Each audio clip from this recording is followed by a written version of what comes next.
1 microfarad দিলাম, এই দুটো গুণ করো কত হয়? 1 মাইক্রোফ্যারাড 70 ওহম 0.47 আর এটা কি সেকেন্ড 0.7 সেকেন্ড আসবে কত আসবে? মাইক্রো না micro sir 4.7 minus 4.7 minus 4 yes sir মানে বুঝতেছি যে টাইম কনস্ট্যান্ট আসছে হচ্ছে যে 0.47 0.47 মিলি সেকেন্ড, তাই না?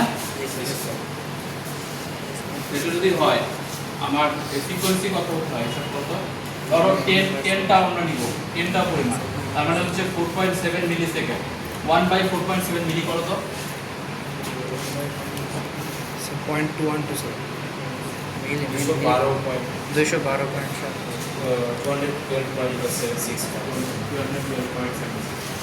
তাহলে এরকম ফ্রিকোয়েন্সি যদি আমরা নেই 208 মিলি, তাহলে আমরা 10টাও পরিমাণ মোটামুটি ওখানে দেখতে পাবো। 10টাও কেন নিচ্ছি? 5টাওতে যে সমান হবে, আমি চাচ্ছি আরো কিছু এক্সট্রা থাকে, যে 5টাওতে তো যে এখানে 5টাও আমি চাচ্ছি আরো কিছু এক্সট্রা থাকে, বোঝা যায় এটা ওয়েবসাইটটা, তো আমরা এইগুলো পুরো ইউজ করব। আচ্ছা একটা কাজ করব, ওখানে 4.7 মাইক্রো দিয়ে সব করব, 4.7 মাইক্রো ফ্যারাড 4.7 মাইক্রো ইনটু 470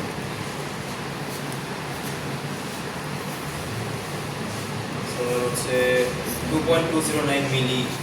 আচ্ছা ওটাকে 5 দিয়ে গুণ 10 দিয়ে গুণ করো, স্যার 452.6 ওটাকে আবার ভাগ করো, 1 ভাগ করো তাকে 452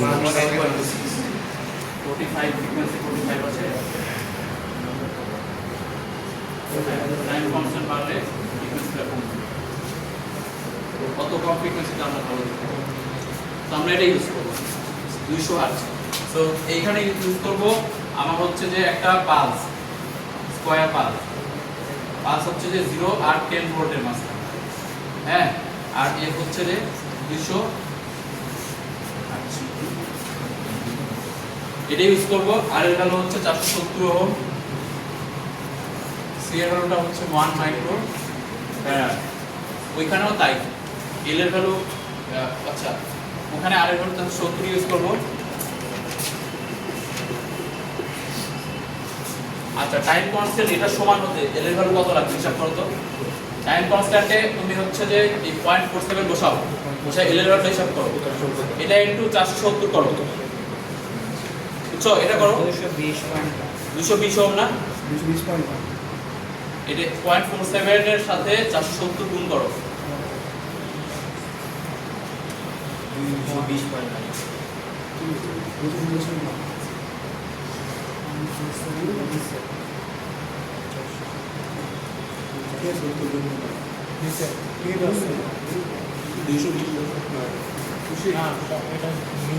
না 2 পয়েন্ট সামথিং করো, বলেছে এটা পয়েন্ট টু আসবে স্যার মিলি মিডিয়া আছে যেহেতু পয়েন্ট পয়েন্ট টু টু আচ্ছা এই একটা কত আছে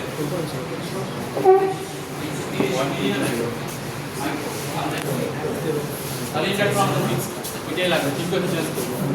এল এর ভ্যালু হচ্ছে 330 মাইক্রো হেনরি। এবার হিসাব করো, এল বাই আর করো, তাড়াতাড়ি করো, 330 micro by 470 7.0 to 10 inverse 10 inverse 4 micro করো, 330 মাইক্রো 7.0 to 10 inverse 7 10 ইনভার্স 7 এটাকে 10 দিয়ে গুণ করো, 10 into 6 এখন 1 দিয়ে ভাগ করো, 1 ভাগ এটা করো, inverse so 1.4 to 10 to the power 5 sir 142 kilo 142 kilo, অনেক বেশি হয়ে যায়। তাহলে আমরা যেটা করবো আর এগারোটা কমায় দেবো,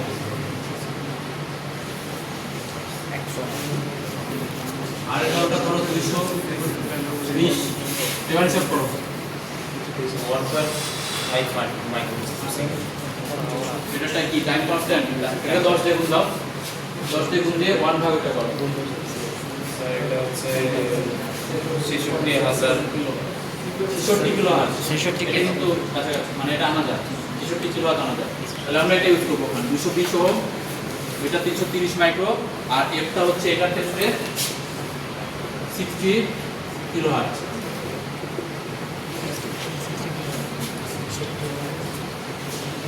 ওকে 66 কিলো হার্জ দিব না স্যার। এক বললাম এটা তো অ্যাপ্রক্সিমেট আমি 10 টাও করছি 10 এর কম বেশি একটু হলে অসুবিধা নাই 5 টাও তো যে তোমার ইয়ে হচ্ছে তাই না 9 টাও বা 8 টাও অসুবিধা নেই এটাকে দেখতে পাবো তো এই কাজগুলো আমার করতে হবে আমি আরসিটা দেখাবো সময় লাগবে না বেশি তারপরে তোমরা আরএল দিয়ে একটু দেখতে আসো অসিলোস্কোপ কি সব নতুন আনা হচ্ছে নাকি অসিলোস্কোপ নতুন আনা কয়টা আছে অসিলোস্কোপ নতুন কয়টা আছে